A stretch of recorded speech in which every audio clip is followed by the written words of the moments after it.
The massive space station called Harmony Point floated in the darkness between two star systems. Ships from dozens of different worlds docked at its metal arms like insects gathering around a bright light.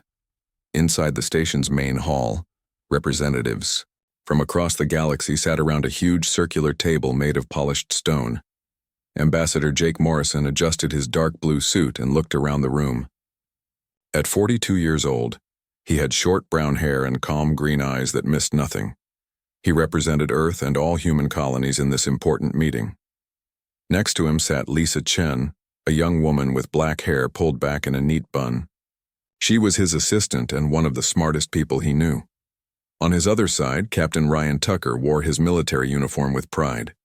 The captain had broad shoulders and kept his hand near his sidearm out of habit. The humans were new to this galactic community. Only 50 years ago, Earth had been alone in the universe. Now they sat at the same table with beings who had traveled the stars for thousands of years. Many of these alien species looked down on humans as young and inexperienced. The meeting was supposed to solve a big problem. The Krex Empire had been attacking peaceful worlds and taking them over. They demanded payment from weaker species and turned many into slaves. The Galactic Council hoped diplomacy could stop the violence before it spread further. Morrison had read all the reports about the Krex. They were a warrior race that believed strength was the only thing that mattered. They stood 8 feet tall and had natural armor covering their bodies. Sharp claws grew from their fingers and their teeth could tear through metal. For the Krex, fighting was not just what they did, it was who they were. The doors at the far end of the hall opened with a loud crash. Heavy footsteps echoed through the room as the Krex delegation entered. They moved like predators, their red eyes scanning for threats and weakness. Other delegates shifted nervously in their seats. Warlord Vexthon the Bloodbringer led the group. He was larger than the other Krex, with scars covering his dark green skin. Each scar told the story of a battle he had won. His armor was decorated with the symbols of 17 different star systems he had conquered. When he walked, his claws clicked against the metal floor like a countdown to violence. Behind Vexthon came 6 other Krex warriors. They wore the red and black colors of their empire and carried weapons that were both beautiful and deadly. These were not diplomats. They were killers who had agreed to sit at a table instead of a battlefield. The Warlord took his seat across from Morrison. The chair groaned under his weight. Vexthon stared at the human ambassador with the look of a hunter studying prey. His mouth opened slightly, showing rows of sharp teeth in what might have been a smile. "So," Vexthon said in a voice like grinding stone, "these are the famous humans. You look even smaller than I expected." Morrison smiled, politely. "Size is not everything, Warlord Vexthon. We are here to discuss peace, not to measure ourselves against each other."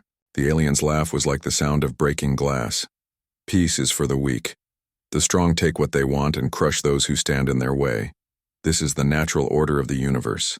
An elderly being with blue skin and 4 arms raised one hand to speak. This was Ambassador Keloth from the Sivian Republic, one of the oldest members of the Galactic Council. "We are here to find a solution that benefits everyone, Warlord. Your empire's expansion has caused great suffering." "Suffering builds character," Vexthon replied. "The species we have conquered are better off under our rule. They no longer need to make difficult decisions or worry about their future. We make all choices for them." Lisa Chen leaned forward. "You mean you have enslaved them?" The temperature in the room seemed to drop. Vexthon's red eyes fixed on the young woman. "I mean we have given them purpose.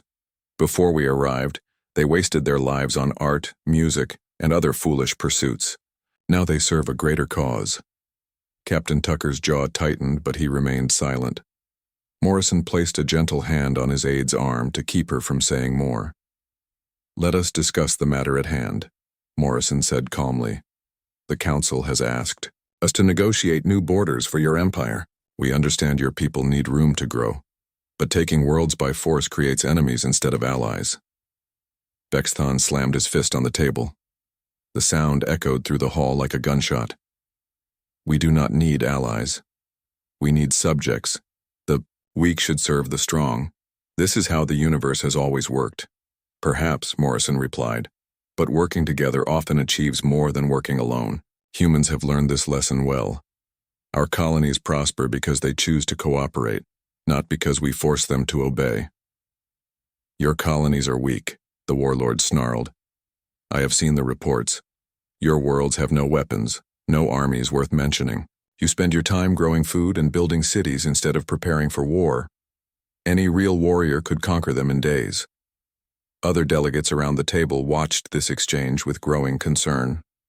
The talks had barely begun, and already, the situation was becoming dangerous. Some species had tried to negotiate with the Kreks before. Those meetings had ended in violence and conquest. Morrison opened a folder and pulled out several documents. Actually, we have a proposal that might interest you. Instead of taking worlds by force, your empire could establish trading partnerships. Many of our colonies produce resources that your people need. We take what we need, Vexthon said. Why should we pay for something we can simply conquer? Because conquest is expensive, Lisa Chen said, ignoring her boss's warning look. How many of your warriors died taking those 17 systems? How many ships did you lose? How much time did you spend fighting instead of building? The warlord's expression grew darker. Krek's warriors die with honor. This is our way. But is it necessary? Morrison asked. What if there was a better way? What if your people could have what they need without the cost of war? Vexthon stood up suddenly. His full height was intimidating and his shadow fell across the human delegation. You dare to question our traditions? You who have been in space for barely a moment? Your species has not earned the right to lecture us about strength or honor. The room fell silent. Several alien delegates had stopped breathing. In their cultures, standing during negotiations was often a prelude to violence. Security guards moved closer to the table, their hands moving to their weapons. Morrison remained, seated, his expression unchanged. I question nothing, Warlord. I simply offer alternatives. Your empire is strong. No one disputes this. But strength can be used to build as well as destroy. Pretty words from a soft species, Vexthon growled. You humans disgust me with your weakness. You talk of cooperation and building when you should be preparing for war. The galaxy belongs to those strong enough to claim it. The warlord's claws extended as he leaned forward over the table. I will give you one chance to prove you understand reality. Surrender 3 of your colony worlds to the Kreks Empire. Consider it payment for safe passage through our space. Accept this generous offer or we will take them by force. The demand hung in the air like a challenge. Every being in the room understood what this meant. The Kreks were done with diplomacy. They had made their terms clear, and those terms were not negotiable. Morrison looked at the proposal documents in front of him, then up at the towering alien warrior. His voice remained calm and steady. I am afraid that is not possible, Warlord. Those worlds are home to millions of people who have done nothing wrong. We cannot simply give them to you. Vexthon's smile showed all of his teeth. Then you have chosen war, little diplomat. I hope your people are better at fighting than they are at negotiating. The silence in the great hall stretched like a tight rope ready to snap. Ambassador Morrison sat perfectly still while Warlord Vexthon loomed over him like a mountain of muscle and rage. The other alien delegates held their breath, waiting to see what would happen next. Ambassador Keloth from the Sivian Republic tried to calm the situation. His 4 blue arms gestured peacefully as he spoke. Perhaps we should take a break from these discussions. Strong emotions can cloud judgment. Vexthon whirled around to face the elderly diplomat. There is nothing clouded about my judgment. Old one.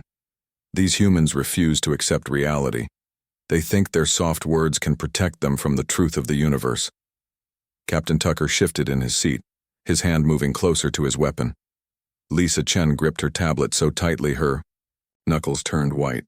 They both knew their boss was walking into dangerous territory, but they also knew Jake Morrison well enough to trust his judgment. Morrison stood up slowly, his movements calm and measured. Even standing, he was much shorter than the Kreks warlord, but he showed no fear.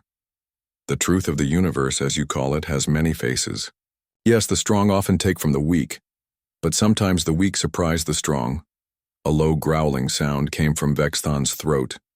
It was the sound a predator makes when cornered prey refuses to run. You dare to threaten me, little human, you who come from a world of farmers and dreamers? I threaten no one, Morrison replied. I simply state a fact. Throughout history, smaller opponents have defeated larger ones through intelligence, preparation, and will. David defeated Goliath.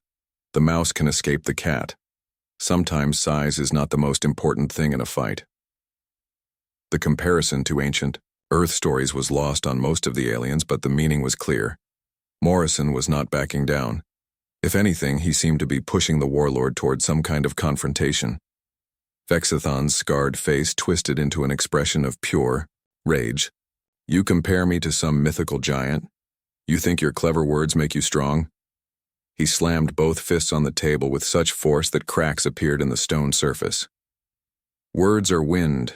Only blood and steel matter in the end. The Krex delegation began to murmur among themselves in their harsh language. Even they seemed surprised by their leader's growing anger. Most species gave in to Krex demands long before things reached this point. The humans were either very brave or very stupid. Morrison glanced at his companions, then back at the furious Warlord.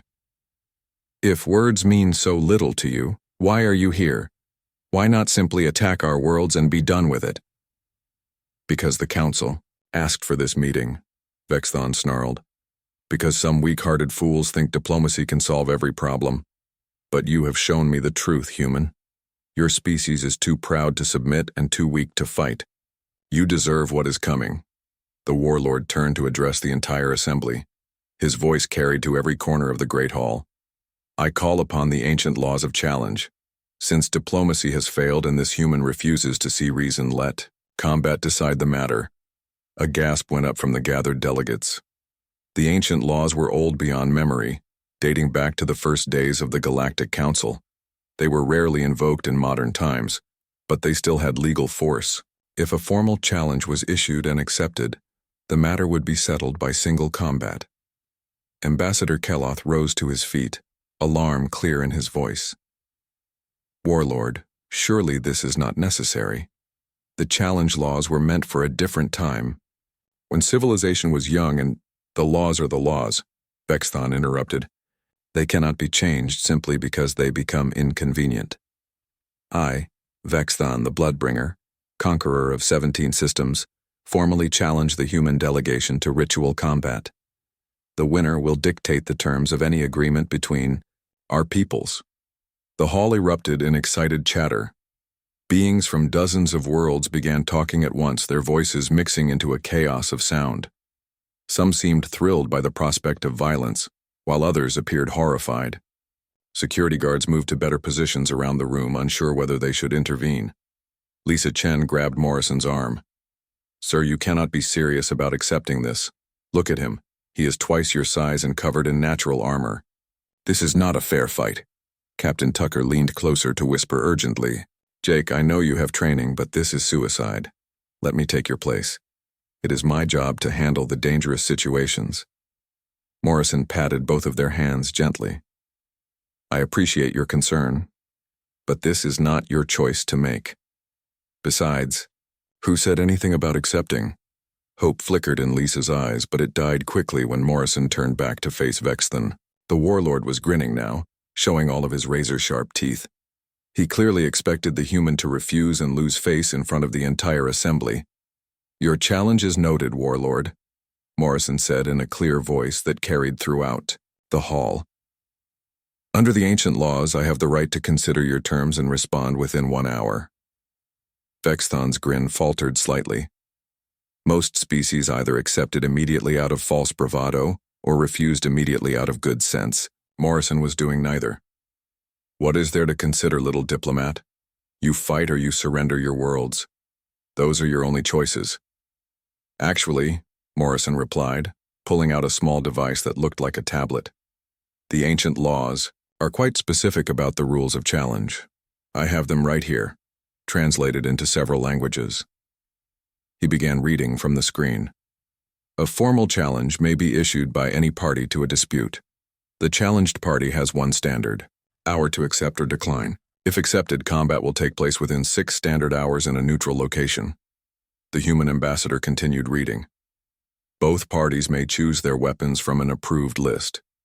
Combat continues until one fighter yields, becomes unable to continue, or dies.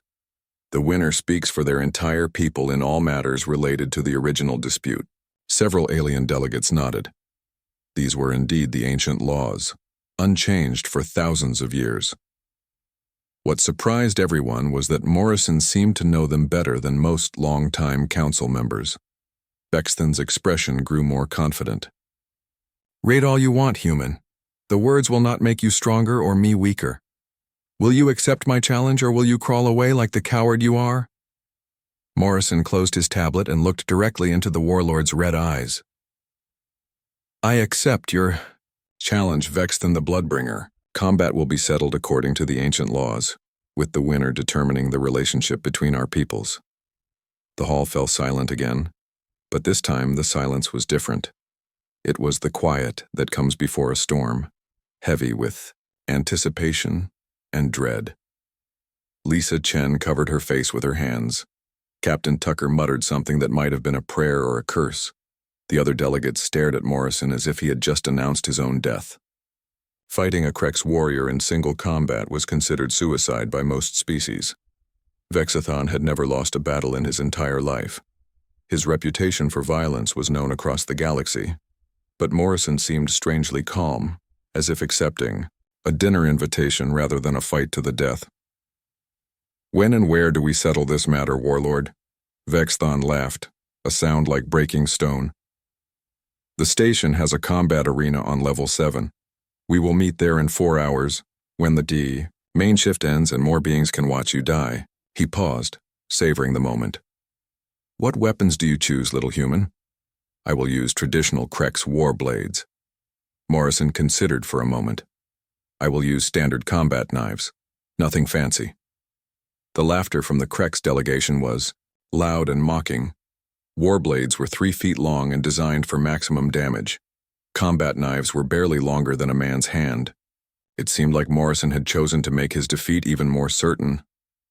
"Knives against warblades," Vexthan said, shaking his head in disbelief. "You truly are either the bravest human alive or the most foolish." Morrison smiled for the first time since the challenge began. "I suppose we will find out in 4 hours." As the assembly broke up, aliens throughout the station began spreading word of the coming fight. Betting pools formed quickly, with overwhelming odds favoring the Krex warlord. Most beings saw this as an execution rather than a real contest. But a few careful observers noticed something strange about the human diplomat's reaction. Instead of fear or desperation, Morrison showed only quiet confidence. It was as if he knew something that no one else did. News of the challenge spread through Harmony Point Station like wildfire. Within an hour, every being on board knew about the fight between the human diplomat and the Krex warlord. Merchants closed their shops early. Workers left their posts to find good viewing spots. Even the station commander, a stern woman from the Valdani system, made arrangements to watch the combat. In the human delegation's quarters, the mood was very different from the excitement elsewhere on the station. Captain Tucker paced back and forth like a caged animal, his military boots clicking against the metal floor. Every few minutes he would stop and stare at Morrison, who sat calmly at a small table reading reports on his tablet. "This is madness, Jake," Tucker said for the 10th time. "Vexthan has killed more beings in personal combat than most armies kill in a war. He has been fighting since before you were born. His claws can cut through steel armor like paper." Morrison looked up from his reading. "I know his record, Ryan. I also know that no fighter is unbeatable. Everyone has weaknesses." Lisa Chen sat across from Morrison, her fingers flying over her own tablet as she searched through databases. She had been quiet since leaving the council chamber, but her mind was working hard on something. "Sir, I need to ask you about something. Your personnel file has sections that are marked classified. Sections from before you joined the diplomatic service." The ambassador set down his tablet. What about them? Well, Lisa continued, your official record says you worked for the Colonial Administration Office for 15 years before becoming a diplomat, but the dates don't match up right. There are 3 years missing from your file and several entries that refer to something called Special Operations Division. Captain Tucker stopped pacing. He had wondered about Morrison's background too, but military protocol prevented him from asking direct questions about classified information. Morrison was quiet for a long moment, looking at both of his companions. Finally, he sighed and rubbed his forehead. I suppose it doesn't matter now. Yes, there are parts of my past that aren't in the public records. Lisa leaned forward eagerly. What kind of parts? The kind that involved considerably more violence than filing diplomatic reports, Morrison replied. Before I became a diplomat, I spent 15 years in the Earth Defense Force. Most of that time was with regular units, but the last 3 years were different. He stood up and walked to the small window that looked out at the stars. There was trouble on Mars in those days. Mining colonies were rebelling against Earth's government. The rebels had taken hostages and were threatening to destroy the terraforming equipment. Regular troops couldn't handle the situation without causing massive casualties. Captain Tucker's eyes widened. He had heard stories about the Mars situation, but most of the details were still classified. You were part of the force that ended the rebellion? Morrison nodded. Special Operations Division handled problems that couldn't be solved through normal military action.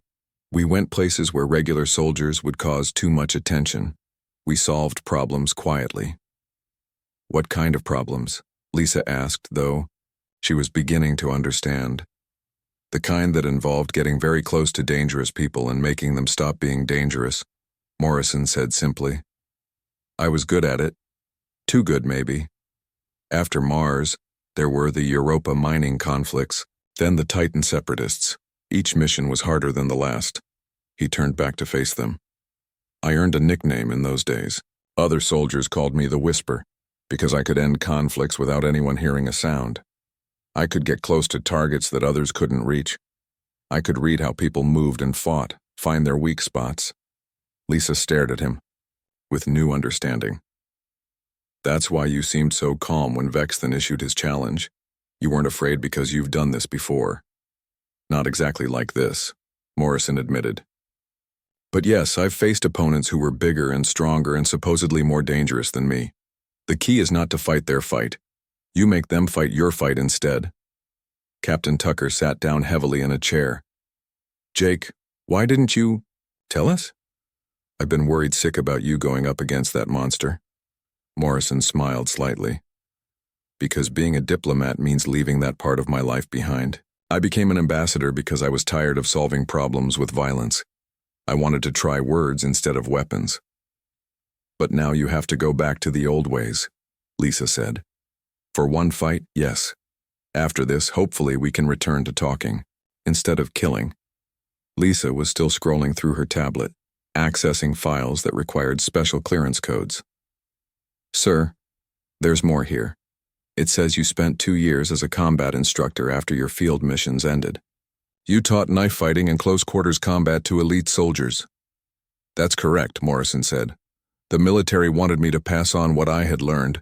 I trained soldiers who were going into dangerous situations where they might not have access to guns or heavy weapons. And you were good at that too? Morrison's expression grew serious.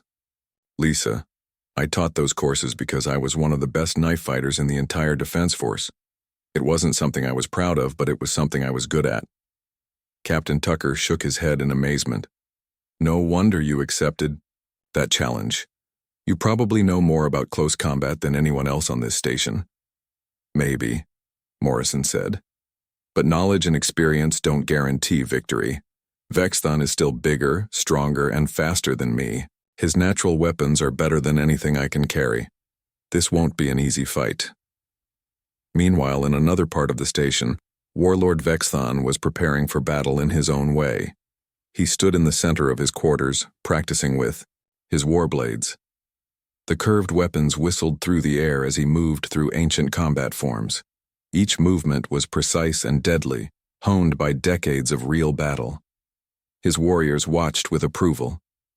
They had seen their leader fight many times, and they knew he had never been defeated. The human diplomat would be just another victory to add to his long list of conquests. "Tell me about these humans," Vexthon said without stopping his practice. "What do our intelligence reports say about their fighting ability?" One of his lieutenants, a scarred veteran named Gorthak, consulted a datapad. "They are weak, Warlord. Their military is small and poorly equipped. They have no experience with real warfare. Most of their conflicts have been minor disputes between their own colonies." Vexthon nodded, pleased with this information. "And this Morrison? What do we know about him specifically?" "He is a career diplomat," Gorthak replied. "No military service in his official record. He has spent his entire adult life sitting in meetings and writing reports. He has probably never held a real weapon." The Warlord's practice movements became faster and more aggressive. "Perfect. This will be over quickly. The other species will see what happens to those who defy the Krex Empire. But if the Krex had been able to access Morrison's classified files, they would have learned some very different information. They would have discovered that the quiet diplomat had once been one of the most dangerous humans alive. They would have found records of missions that ended with enemy leaders dead and rebellions crushed. Most importantly, they would have learned that Jake Morrison had never lost a fight when it really mattered.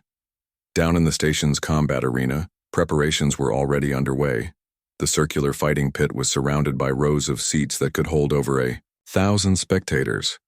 Energy barriers would contain the violence while allowing perfect viewing for the audience. Station security was setting up additional crowd control measures. They expected this to be the most popular event in Harmony Point's recent history. Beings were traveling from nearby ships just to watch the fight. The betting pools had grown enormous. The odds still heavily favored Vexthon, but a few smart gamblers had noticed something interesting. Despite the impossible odds, a small number of bets were being placed on the human diplomat. Someone, somewhere, thought Morrison had a chance. In 2 hours, the truth would be revealed. The quiet diplomat and the feared warlord would face each other in single combat, with the fate of two species hanging in the balance. The combat arena was packed beyond capacity. Every seat was filled with beings from across the galaxy, and more crowded the standing areas around the upper levels. The air buzzed with excitement and nervous energy as hundreds of different species waited for the fight to begin. Ambassador Morrison walked down the corridor toward the arena entrance. He had changed into simple black clothing that allowed easy movement. 2 standard combat knives hung from his belt, plain weapons with no decoration or special features. They looked almost pathetic compared to the ornate warblades that Vexthon would carry. Lisa Chen and Captain Tucker walked beside him, their faces tight with worry. They knew more about Morrison's background now, but they also understood how dangerous this fight would be. One mistake could cost him his life and doom. "Human colonies to Krex conquest. Remember," Morrison said quietly as they approached the arena, "no matter what happens in there, you both represent humanity. Keep your dignity and honor our people." "You're talking like you expect to lose," Tucker replied. Morrison smiled slightly. "I'm talking like a diplomat who knows that words matter as much as actions. What we do here today will be remembered for generations." They reached the entrance to the fighting pit. Through the doorway, Morrison could see the circular arena with its high-energy barriers. The crowd noise was deafening. Cheers, shouts, and alien sounds he couldn't identify all mixed together. On the opposite side of the arena, Vexthon made his entrance. The Krex warlord wore traditional battle armor that gleamed under the bright lights. His war blades caught the light as he raised them above his head, drawing roars of approval from parts of the crowd. He looked like a god of war ready to destroy anyone foolish enough to challenge him. Morrison stepped into the arena without ceremony. The contrast was striking. Where Vexthon commanded attention with his size and weapons, the human diplomat seemed almost invisible. Some in the crowd began to laugh, thinking this would be over in seconds. A neutral referee, a tall being with silver skin from the Nexus worlds, stood in the center of the pit. "The challenge has been accepted according to ancient law. Combat will continue until one fighter yields, becomes unable to continue, or dies. Are both fighters ready?" Vexthan roared his readiness, brandishing his weapons and stamping his feet. The sound echoed through the arena like thunder. Morrison simply nodded and drew his knives. The small blades looked like toys next to the Krex war blades. "Begin," the referee shouted, quickly moving to safety behind the energy barrier. Vexthan charged immediately, just as Morrison had expected. The Warlord's strategy was simple: use his size and reach to end the fight before the human could think. His warblades swept through the air in deadly arcs, aiming to cut Morrison in half. But the space where Morrison had been standing was empty. The human had moved with liquid smoothness, stepping to the side at exactly the right moment. Vexthan's blades cut through nothing but air. The crowd gasped. They had expected blood and a quick finish. Instead, the human was still alive and moving with surprising grace. Vexthan spun around, searching for his target. Morrison was behind him now, circling slowly with his knives held low. The human's eyes never left the Warlord's face, reading every expression and movement. "Stand still and fight," Vexthan bellowed, swinging his blades in wide circles to keep Morrison at distance. Morrison said nothing. He continued to move, always staying just outside the reach of the longer weapons. His footwork was perfect. Never a wasted step, never a moment off balance. The Warlord tried again, this time with a series of quick strikes designed to trap Morrison against the arena wall. But the human seemed to flow like water around each attack. Where Vexthan expected him to be, he wasn't. Where the Warlord thought the wall would trap him, Morrison found an opening. This wasn't the brutal slugfest the crowd had expected. It was becoming something else entirely, a deadly dance between two very different fighting styles. Vexthan's frustration grew with each missed attack. He was used to enemies who met his strength with strength, who tried to match his power with their own. Morrison was doing something completely different. The human was fighting smart instead of fighting hard. Morrison began to counterattack, but not in the way anyone expected. Instead of trying to block or parry the heavy war blades, he moved inside Vexthan's reach where the long weapons became awkward to use. His knives found gaps in the Warlord's armor, not killing blows but precise cuts that began to add up. A thin line of green blood appeared on Vexthan's arm, then another on his leg. Small wounds that individually meant nothing, but together, they began to slow the larger fighter down. The crowd grew quieter as they realized this wasn't going to be the quick execution they had expected. The human was not only surviving, he was winning. Vexthan's movements became less controlled as anger replaced tactics. He swung his blades in wild arcs, trying to catch Morrison through sheer aggression. But each wild swing left him open for a counterattack, and Morrison took advantage of every opening. More cuts appeared on the Warlord's arms and legs. His breathing became heavier as blood loss and exhaustion began to affect him. The armor that had protected him from so many enemies now felt heavy and restrictive. Morrison, meanwhile, showed no signs of tiring. His movements remained smooth and controlled. He had fought longer battles than this in worse conditions against enemies who knew his reputation. Vexthan was dangerous, but he was also predictable. The end came suddenly. Vexthan overcommitted to a massive downward strike that would have split Morrison in half if it had connected. But Morrison wasn't there. He had stepped to the side and moved forward at the same time, getting inside the Warlord's guard. Morrison's left hand caught Vexthan's wrist, controlling the warblade. His right hand placed a knife edge against the Warlord's throat, just above the armor line. The position was perfect. One quick movement would end the Krex leader's life. The arena fell completely silent. 1,000 beings held their breath as they watched the impossible scene before them. The feared conqueror of 17 star systems stood helpless in the grip of a human diplomat. Morrison held the position for several heartbeats, letting everyone see clearly what had happened. Then, instead of finishing his opponent, he stepped back and lowered his weapons. "I yield the choice to you, Warlord," Morrison said clearly. "Do you wish to continue this fight, or shall we discuss terms?" Vexthan stared at the human in shock. His red eyes showed confusion and something that might have been respect. In all his years of combat, no enemy had ever spared his life when they had the chance to take it. Slowly, the Warlord lowered his warblades. "I yield," The victory is yours, human." The crowd erupted in amazement. Beings who had bet against Morrison groaned in disbelief. Others cheered for the impossible upset they had just witnessed. Morrison helped Vexthan to his feet, offering support to the wounded warrior. This simple act of kindness completed the transformation of how the galaxy viewed humanity. They were not weak because they chose diplomacy. They were strong enough to choose mercy. As they left the arena together, word began to spread throughout the galaxy. The quiet species from the small blue world had hidden depths. They preferred peace, but they were not pacifists. They chose cooperation, but they could fight when necessary. The balance of power in the galaxy had shifted, not through conquest or intimidation, but through one man's willingness to fight for what was right and his wisdom to show mercy when he won. Ambassador Morrison returned to his diplomatic duties, but he would never again be seen as just another soft negotiator. Humanity had earned its place among the stars not by being the strongest, but by proving that strength without wisdom was just another form of weakness.